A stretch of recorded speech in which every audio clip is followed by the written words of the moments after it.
यह एक छोटे से गांव के पास घना जंगल था। उस जंगल के किनारे एक पुराना कुआं था, जिसके बारे में लोग कहते थे कि वहां एक जिन रहता है।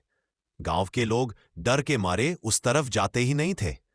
उसी गांव में ये छोटी बालिका रहती थी। नाम था ईरा। ईरा बहुत जिज्ञासु थी और डर को जानती ही नहीं थी। एक दिन उसकी मां बीमार पड़ गई।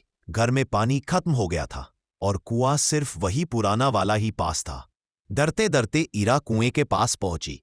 जैसे ही उसने बाल्टी डाली, अचानक तेज हवा चली और कुएं से गहरी आवाज आई। कौन है जो मुझे जगाने आया है? ईरा कांपी, लेकिन फिर हिम्मत करके बोली, मैं ईरा हूं। मेरी मां बीमार है, मुझे पानी चाहिए। अचानक धुएं के बीच से एक जिन प्रकट हुआ। उसकी आंखें लाल थीं, आवाज भारी थी, लेकिन चेहरे पर क्रोध नहीं था। जिन बोला, सैकड़ों सालों बाद कोई मुझसे बिना लालच के कुछ मांग रहा है। आमतौर पर लोग दौलत या ताकत चाहते हैं। ईरा ने मासूमियत से कहा, मुझे कुछ नहीं चाहिए, बस मेरी मां ठीक हो जाए। ये सुनकर जिन हैरान रह गया। उसका दिल, जो सदियों से पत्थर बन चुका था, पिघल गया।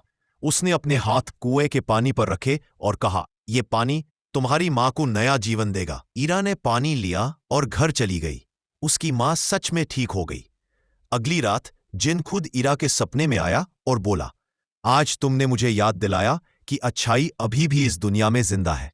जब तक ये जंगल रहेगा, मैं तुम्हारे गांव की रक्षा करूंगा।